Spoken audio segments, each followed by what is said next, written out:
तो ये सारे शब्द जाने पहचाने हो जाएंगे, तो आसानी से आप इसको हल कर सकते हैं।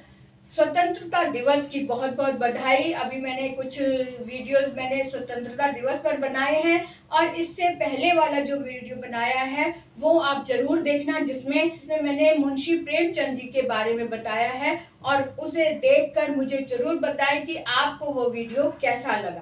जो टारगेट बोर्ड एग्जाम चल रहा था उसके अंतर्गत आज मैं लेकर आई हूँ अनेक शब्दों के लिए एक शब्द। अनेक शब्दों के लिए एक शब्द में मैंने कुछ शब्द लिख दिए हैं जो अनेक शब्द है। इसका जो एक शब्द होगा वो मैं साथ साथ लिख कर बताती जाऊंगी ताकि आप ठीक से समझ सके। पहला है शब्द है जिसकी धर्म में निष्ठा हो, यानी कि जो धर्मनिष्ठ, इसको कहते हैं धर्मनिष्ठ। धर्मनिष्ठ।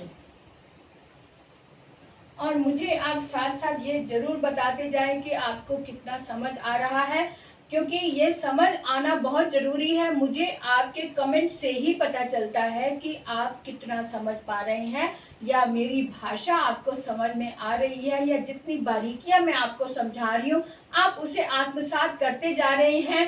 तो इसके लिए मुझे कमेंट के द्वारा ही आपकी बात समझ में आ सकती है, इसलिए कमेंट अवश्य करें और कमेंट में मुझे ज़रूर बताएं कि आपको कितना समझ आ रहा है। अगर कुछ सुधार की ज़रूरत है तो मैं उसमें सुधार भी करूंगी, लेकिन आप मुझे कमेंट करके ज़रूर बताएं कि आपको मेरा वीडियो कितना अच्छा लगता है या कितना यूज़फुल है।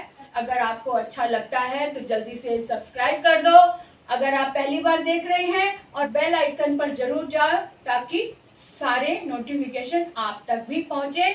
और अगर अच्छा लगे तो लाइक कर देना और कमेंट भी प्यारा सा कर देना ताकि मेरा मनोबल बढ़े। तो आज की क्लास शुरू करते हैं।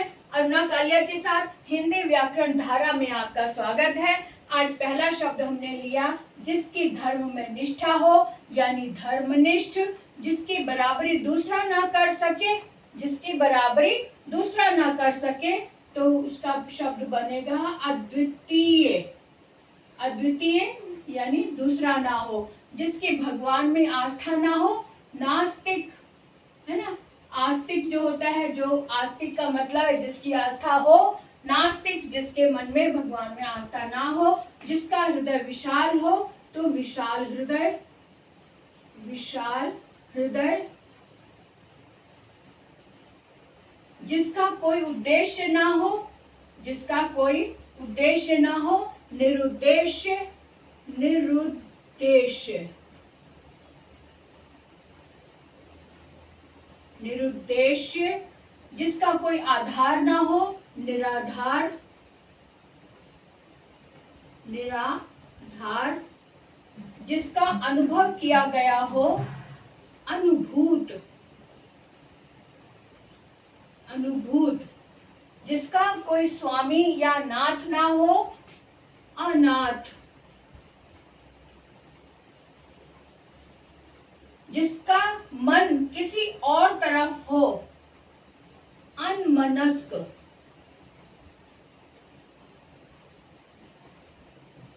अनमनस्क। जिसका कोई शत्रु ना हो, अजात शत्रु।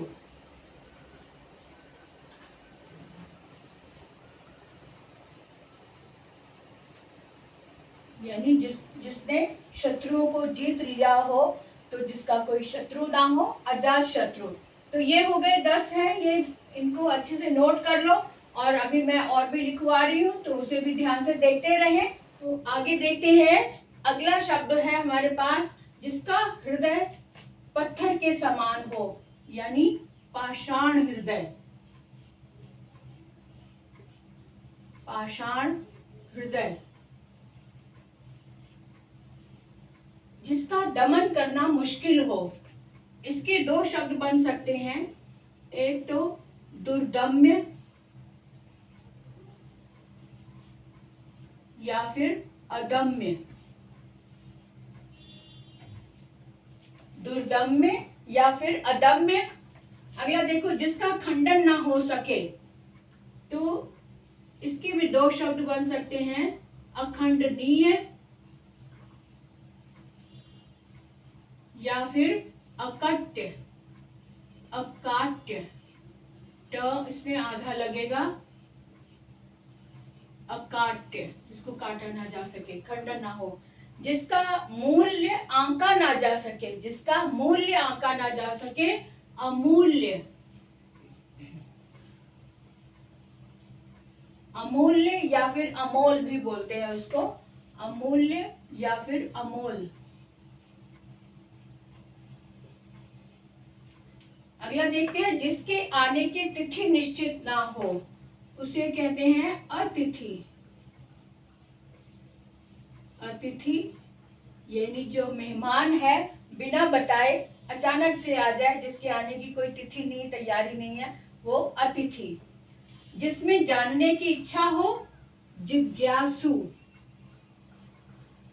जिज्ञासु, जिसमें जानने की इच्छा हो। जिसके हाथ में चक्र हो, चक्रपाणी। चक्रपाणी यानी श्री विष्णु। जिसने इंद्रियों को जीत लिया हो, जिसने इंद्रियों को जीत लिया हो, जितेंद्रिय।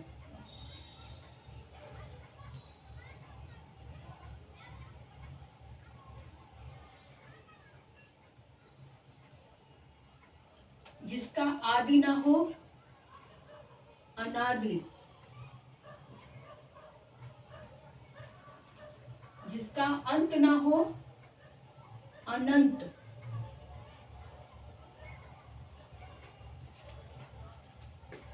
ठीक है ना। इसकी प्रैक्टिस करनी है हमको। जितनी प्रैक्टिस करेंगे, जितनी एक बार अपने हाथ से आप लिख लेंगे, तो सारे शब्द जाने पहचाने हो जाएंगे। बस जाने पहचाने हो जाए तो समझो लर्न हो गए। इतना ही करना है हमको।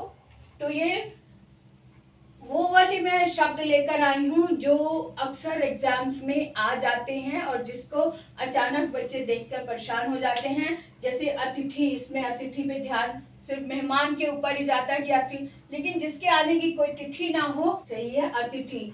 जैसे खंडनी, जिसका खंडन ना हो सके, जिसका दमन करना मुश्किल हो, इस तरह के शब्द जो है थोड़े परेशान करते हैं। इसलिए एक बार आप अपनी लिस्ट में शामिल कर लो तो आपके लिए कोई कठिनाई नहीं होगी। तो ये सारे शब्द जाने पहचाने हो जाएंगे, तो आसानी से आप इसको हल कर सकते हैं। तो अगर आप कहें कि इसको मैं और थोड़े और लेकर आऊं शब्द, तो आप कमेंट बॉक्स में लिखना होगा आपको, तो जरूर लिखें। और स्वतंत्रता दिवस की बहुत बहुत बधाई। अभी मैंने कुछ वीडियोस मैंने स्वतंत्रता दिवस पर बनाए हैं, और इससे पहले वाला जो वीडियो बनाया है वो आप जरूर देखना, जिसमें मैंने मुंशी प्रेमचंद जी के बारे में बताया है। और उसे देखकर मुझे जरूर बताएं कि आपको वो वीडियो कैसा लगा।